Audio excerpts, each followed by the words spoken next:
मोर्चाचं नियोजन आमचं गेले अनेक दिवसापासून चालू आहे.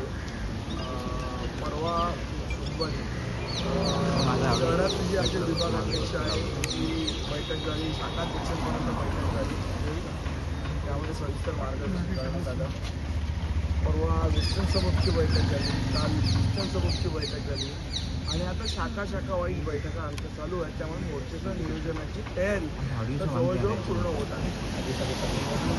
मतदार याद्यांवरून जे ठाकरेंच्या शिवसेनेला उपस्थित केलं आणि तुम्ही देखील वारंवार उपस्थित केलं करताय, त्याच्यावर भाजपच्या वतीनं सांगितलं जाते की फ्लॉप शो आहे, त्याच्याकडे जनतेनं लक्ष देता कामा नये. मला वाटतं एवढे पुरावे दिल्यानंतर अजून काय पाहिजे हा महत्त्वाचा प्रश्न आहे. आणि दुसरी महत्त्वाची गोष्ट, प्रश्न भारतीय जनता पक्षाला नाहीच आहे, प्रश्न निवडणूक आयोगाला आहे.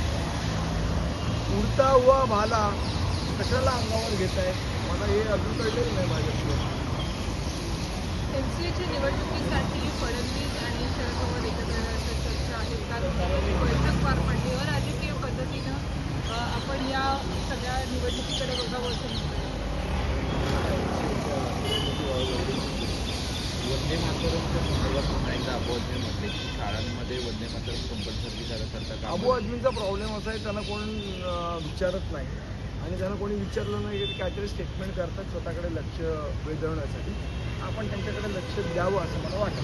संदीप, अनेक ठिकाणी खरं तर गुजरातच्या नागरिकांची नावं मतदार यादीमध्ये मिळून आलेली आहे. कांदिवलीमध्ये देखील आपल्या काही कार्यकर्त्यांनी जाऊन यादी चेक केली. त्या ठिकाणी कच्छचे जे मतदार आहेत त्यांची नावं यादीमध्ये मिळून आली. मला असं वाटतं हा घोळ सगळीकडेच आहे. कच्छ असेल, गुजरात असेल, बिहार असेल, अशा अनेक याच्यातली नावं इथे घुसवण्याचा प्रयत्न केला गेलेला आहे.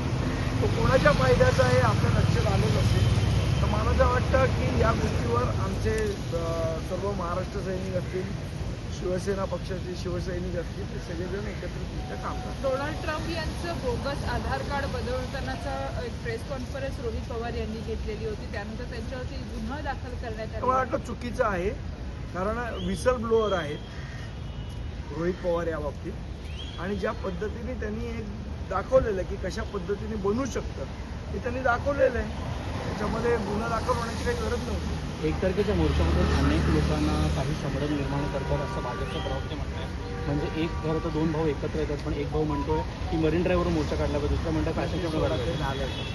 पण तुम्हाला असं वाटतं का की मुद्दाम या मोर्चामध्ये गोवळण्याचा प्रयत्न आणि अशा प्रकारे विषय डायव्हर्ट करण्याचा प्रयत्न या निमित्तानं केला जातो? कसला विषय?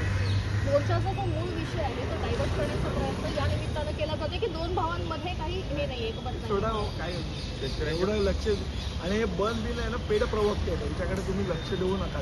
सर, मोर्चावर कार्यकर्ता एखादा बोलला तर ठीक आहे, आपण पेड लोकांकडे किती लक्ष द्यायचं? सर, पावसाचं सावट मोर्चावर आहे. तुम्हाला वाटतं की दिल्ली पाऊस असो काही असो त्यांनी काही मोर्चावर परिणाम नाही. गुणरत्न सदावर्ते धन्यवाद. यांनी काल